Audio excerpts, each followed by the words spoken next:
for December 1942, off the Gironde estuary, Bay of Biscay. Inside HMS Tuna's forward compartment, condensation beaded on steel and canvas. The smell was oil and salt, thick enough to taste. Major George Blondie Hassler bent over a spread of charts lit by a single red lamp, tracing the mouth of the Gironde with a gloved finger. Outside the submarine's hull, winter Atlantic swells pressed against the plates with a slow, rhythmic groan. 2 miles east of the buoy line, someone called from the periscope well. The voice was low but steady. Hassler checked his watch. 21:10. 3 days they'd waited for calm water, and the weather had finally broken. The mission that had begun as a sketch on Mountbatten's desk was about to leave the submarine. On deck, the wind was cutting, and salt spray stung the eyes. The sea had flattened to a long grey pulse under a rising half-moon.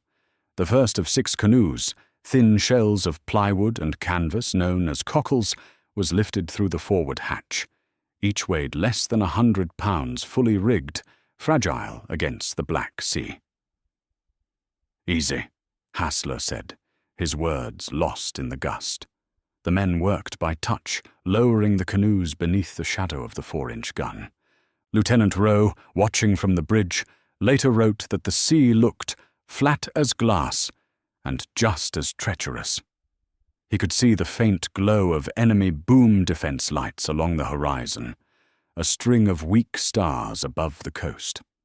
Every few minutes, a lookout murmured, "Nothing to report," and the submarine's engines idled in low gear to stay silent. At Hassler's signal, the gun swung outboard. The canoe Catfish hung suspended for a moment. 2 men crouched inside, Major Hassler in front, 20-year-old Marine Bill Sparks behind, before touching water. A hiss of air escaped as low-pressure blowers vented the ballast tanks. "Go," Hassler ordered. The paddles dipped once, twice, and Catfish slipped into the darkness. 5 more canoes followed. Coalfish, cuttlefish, crayfish, conger, and cachalot. Each pair vanished within seconds, swallowed by the winter sea. When the hatch closed for the final time, Tuna's engines rumbled back to life, and she turned west, leaving 12 men behind to paddle 60 miles against tide and patrol. Far ahead, Hassler and Sparks felt the first pull of the river current. The night was silent except for the rhythmic slap of paddles and the faint hum of wind over canvas. Every few minutes, Sparks checked his luminous compass strip, steering by touch. The air smelled of brine and mudflats. Somewhere beyond the invisible coastline, German sentries smoked under floodlights, guarding a harbour full of ships. By midnight, the low roar ahead grew to a steady rumble, water breaking on sandbanks. Hassler raised his hand. "Hold!" The canoes rocked in place, the sound growing louder. A tidal race, fast water curling around submerged shoals, invisible in the dark. Sparks whispered, "We'll never see it till we're in." Hassler nodded once. "Then we go through." Moments later, the first canoe vanished into the noise. The sea boiled white around them, eddies jerking the bow from side to side. A 3-foot standing wave broke over Hassler's shoulders. Cold water flooded his sleeves. He braced, corrected, and the canoe punched clear into calm water beyond. Behind them, chaos. Coalfish, crewed by Corporal Sammy Wallace and Marine Bob Ewart, failed to emerge. Moments later, Conger capsized in the second race. Its crew lieutenant John Sheard and Marine David Moffat swept away in the dark. Only 4 canoes reached the far side intact: Catfish, crayfish, cuttlefish, and cachalot. The radio silence held. The mission, Operation Frankton, was only hours old, and men were already gone. What Hassler didn't know was that by dawn, half his force would be missing, and by week's end, only 2 would live to see England again. By dawn on the 8th of December, 4 canoes remained: catfish, crayfish, cuttlefish, and cachalot. The survivors had paddled through the night and now lay just inside the mouth of the Gironde, their limbs cramped and raw. Behind them, 2 crews were gone. Ahead stretched 60 miles of hostile river and a tightening German defense. They drifted beneath the mudflats near Le Verdon, hiding from patrol lights sweeping the estuary. Floodlights flickered along the jetty as sentries checked moorings. Hasler ordered camouflage nets thrown over the canoes until darkness. One of the men whispered, "Feels like we're hiding in someone's lungs." No one answered. When the tide turned that evening, they launched again. The air temperature hovered near freezing. Fog rolled across the channel, and visibility dropped to yards. Sparks kept time by counting strokes, while Hasler steered from the faint glow of his compass. Hours passed in silence, except for the creak of paddles and the soft hiss of the current against the hull. Midway through the night, cachalot began to flood. Her hull, damaged during launch, split further under pressure. The crew fought to keep her afloat until Hasler signaled them to beach and scuttle. 2 more men were now stranded on the coast, left to face capture or worse. The remaining 3 canoes continued upriver. On the 9th of December, German gunboats patrolled near Le Verdon, their engines echoing through fog. The raiders hugged the shallows, waiting for breaks between searchlight sweeps before crossing open water. Hasler noted in his log that each hour gained meant another risk of exposure. They advanced less than 10 miles all night. When dawn broke, Cuttlefish, Lieutenant McKinnon and Marine Conway failed to appear. No signal, no movement, only ripples where their canoe should have been. Catfish and crayfish pressed on, now just 2 boats against the river. They hid in reeds at low tide, while French villagers appeared on the bank to cook. The women said nothing, only pointed inland toward thicker cover. By 10th December, Hasler and Sparks had led the last surviving crews more than 30 miles upriver. The men ate ration tablets, softened with river water, too exhausted to speak. The current had slowed, but so had they. The lights of Bordeaux were still distant, a faint yellow haze on the horizon. What had begun as 12 men and 6 canoes was now reduced to 4 survivors in 2. The Gironde lay quiet, but the worst of the journey, through the city itself, was still ahead. By 10th December, only catfish and crayfish moved upriver. The channel had narrowed to a corridor of black water, framed by reed beds and pines. Every stroke required care. At night, their paddles were muffled with rags, the men steering by a luminous compass strip, no wider than a thumbnail.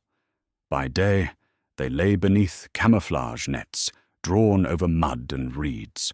Frost rimed the canvas and condensation iced along the gunnels. Each dawn reset the clock on risk. That morning, Hasler misjudged a tide line and ordered the canoes ashore onto a small island to wait until dusk. They pulled the cockles up and hid beneath nets.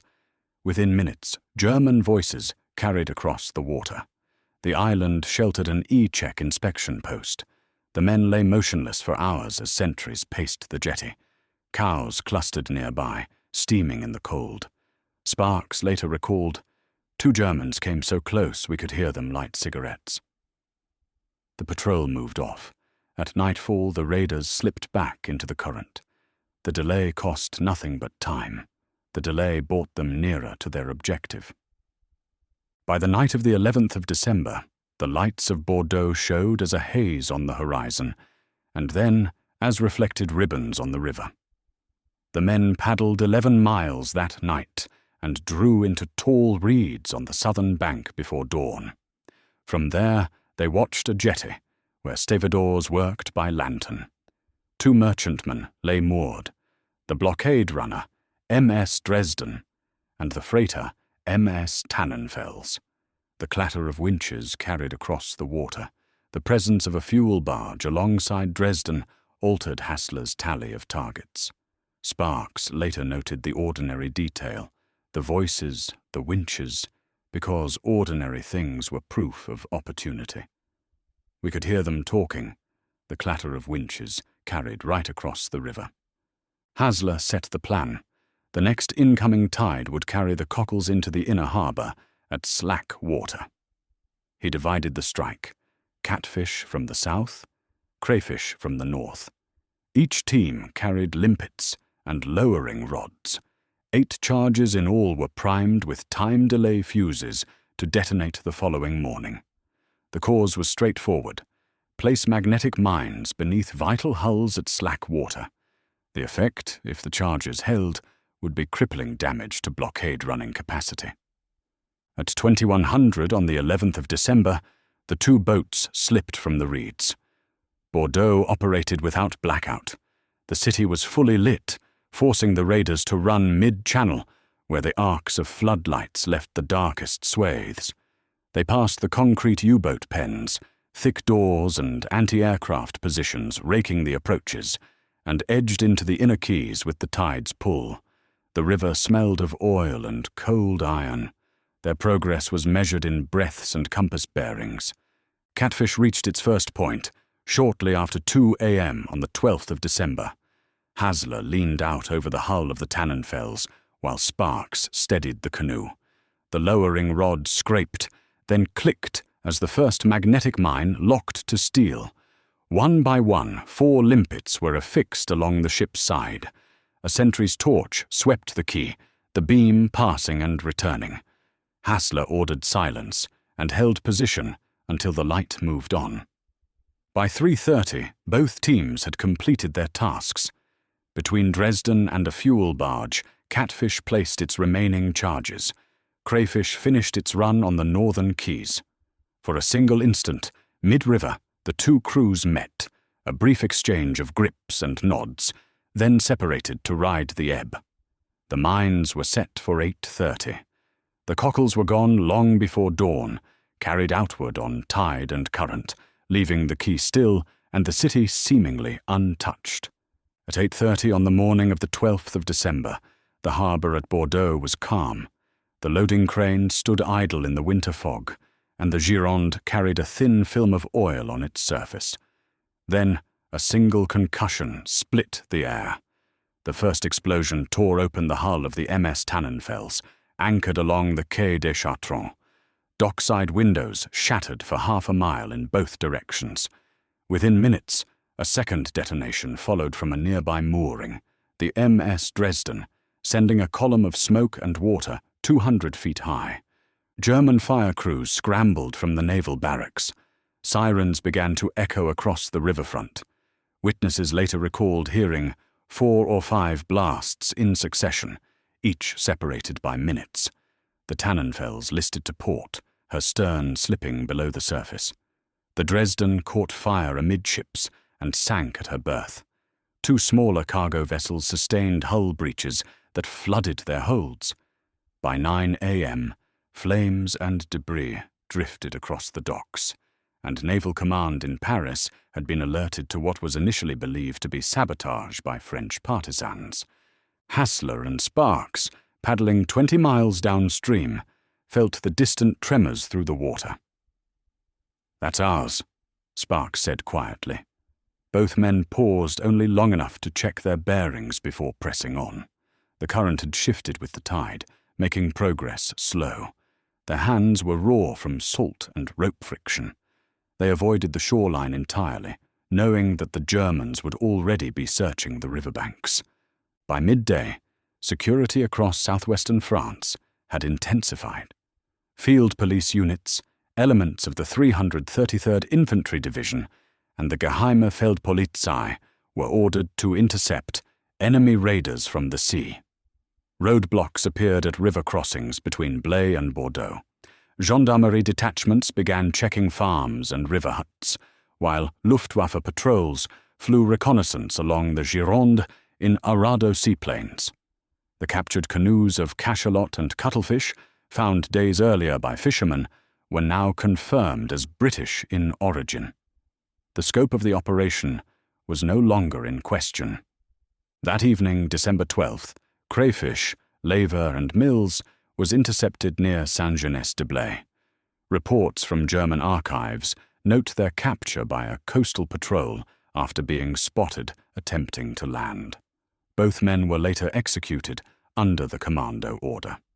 Catfish remained undetected, moving inland through the tributary creeks west of Blé. Hassler and Sparks beached their canoe on a mudflat and concealed it beneath driftwood before setting out on foot. The land smelled of pine and frost. They moved mostly at night, guided by compass and the faint glow of farmhouses. Each step inland increased the risk of discovery. Occupied France was a net of road patrols and informants. By 13th December they had reached the outskirts of Saint-Cyr-sur-Gironde, exhausted and dehydrated. At a farmhouse, a woman handed them bread and water, but refused shelter. Her only words were, "Go south, always south." They continued along country lanes toward Ruffick, 90 miles from the river, living on ration tablets and what locals could spare. The mission's assault phase was over. The escape had begun. For Hassler and Sparks, every step southward was measured against a spreading German dragnet. By the end of that week, posters describing 2 British saboteurs, armed and dangerous, appeared in police stations across the Vichy zone. In London, news of the explosions reached Combined Operations Headquarters through intercepted German naval traffic. The coded message was brief. Several ships damaged, enemy cause unknown. Mountbatten read it twice before remarking to his aide, "Then they made it." What he couldn't know was that out of 12 men who had set out from HMS Tuna, only 2 were still alive, and both were now fugitives in France. By 13th December, Major Hassler and Marine Sparks were alone. Their canoe lay hidden beneath brush near the Gironde mudflats. They carried no radios, no maps beyond a single paper strip, and 1 service revolver between them. The objective now was to cross 400 miles of occupied territory to the Spanish border.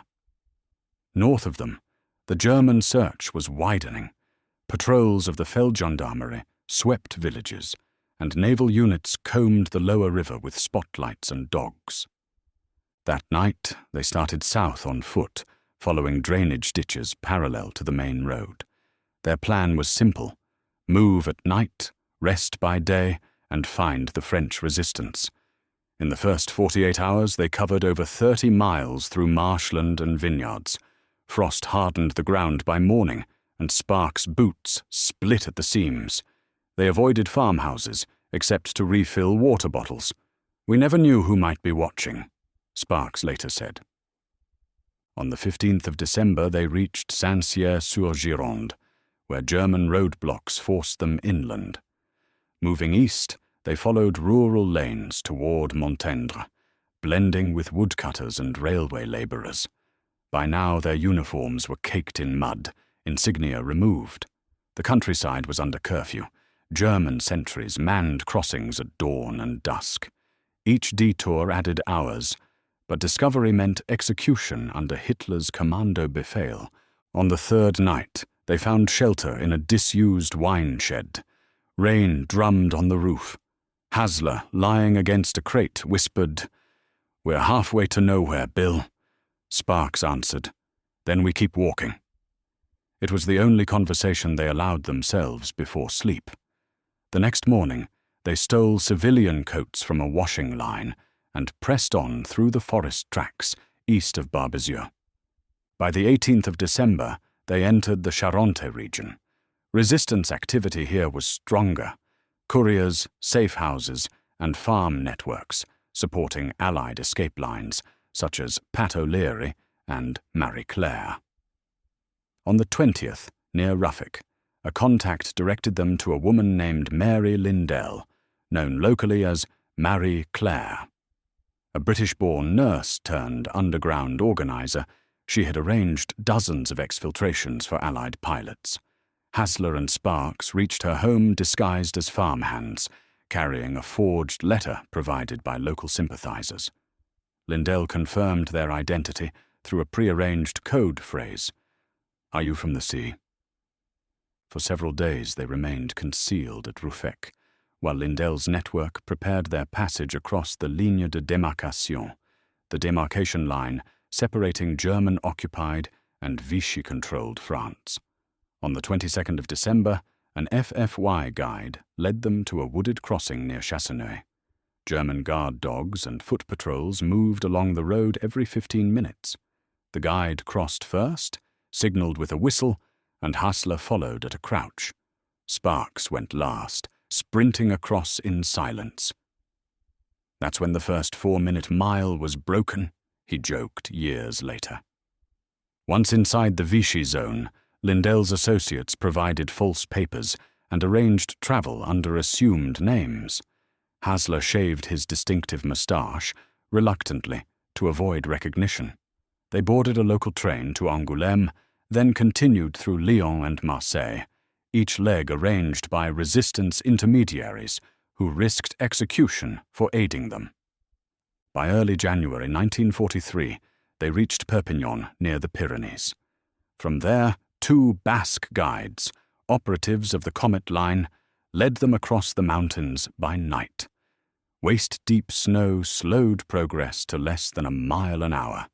Hassler carried frostbite on both hands. Sparks collapsed twice from exhaustion. After 2 days, they crossed into Spain, 5 miles beyond the frontier, near Mauléon.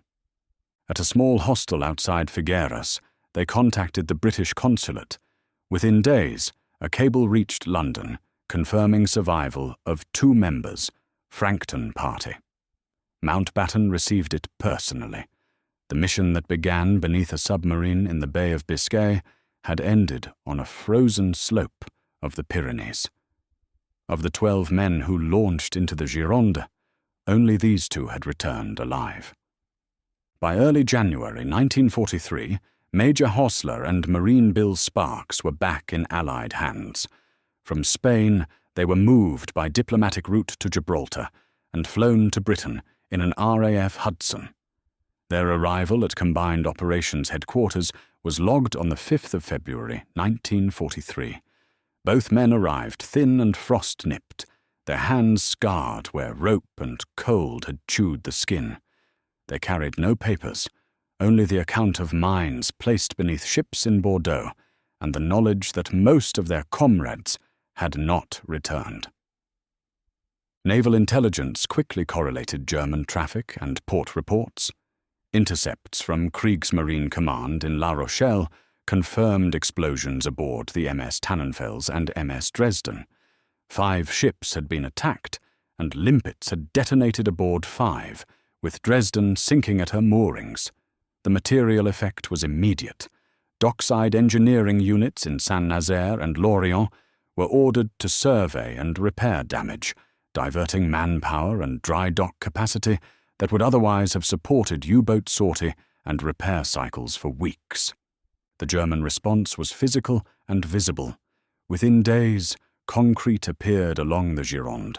New reinforced anti-sabotage bunkers were poured on key approach points, their low-sloped roofs and embrasures built to withstand blast and small arms. Steel booms and anti-sabotage nets, heavy mesh of cable and chain designed to snag limpet mines and block small craft, were strung across narrow channels and fixed to bollards along the quays. Floodlight emplacements multiplied. Towers with searchlights and armoured pillboxes grew at river bends, where before there had been only reeds. Patrols increased. German gunboats and Speerbrecher closely screened every river mile, while Feldgendarmerie roadblocks and Geheime Feldpolizei detachments checked ferries and backlanes. The cause, a handful of canoes, produced an effect measured in concrete, steel, and manpower. Politically, the raid registered at the top. 23rd of February 1943, Winston Churchill referenced the operation in a closed session, and combined operations began authorizing similar maritime strikes. Within the Royal Marines, the surviving personnel tied to Hassler's detachment were reorganized into what became the Royal Marines Boom Patrol Detachment, the lineage for the Special Boat Service. Hassler received promotion and the Distinguished Service Order. Sparks was awarded the Distinguished Service Medal. Both declined public ceremony. The human cost remained stark. German field reports later indicated that 8 of the 10 missing commandos were captured and executed under the commando befehl between the 18th and the 23rd of December, 1942. Names such as Lever and Mills appear in those records. Bodies recovered near Blanquefort and Pointe de Grave were buried without markers. In occupied France, reprisals followed. Several resistance operatives who had aided the men were arrested by the Gestapo. 2 local guides from Ruffick were detained and later executed. Mary Lindell, who had sheltered and moved Allied fugitives, was arrested in 1943, interned at Ravensbrück, and survived the war only to return marked by imprisonment. On the river itself, the change was permanent. Where once the Gironde's edges had been reed and mud, engineers had cut paths, set concrete revetments, and stretched cable netting that turned the estuary into a layered obstacle. The ports needed more labor, more steel, more fuel to maintain those defenses. Resources siphoned away from offensive U-boat operations. Strategically modest, the raid imposed costs that were physical, visual, and ongoing. In the end, the archive remembers a mixed ledger: 5 enemy ships damaged, 1 sunk, significant repair and defensive costs, and a high price in lives. When Hassler returned years later to trace the river's curve, he noted the new bunkers and the nets, and said simply, "It was the same tide, only quieter." The raid had succeeded in demonstrating possibility. It had also shown the price of proving it. If you enjoyed this story and want to see more forgotten missions brought back to life with this level of detail, hit like, subscribe, and turn on notifications. It helps the channel grow and keeps these stories from fading into history.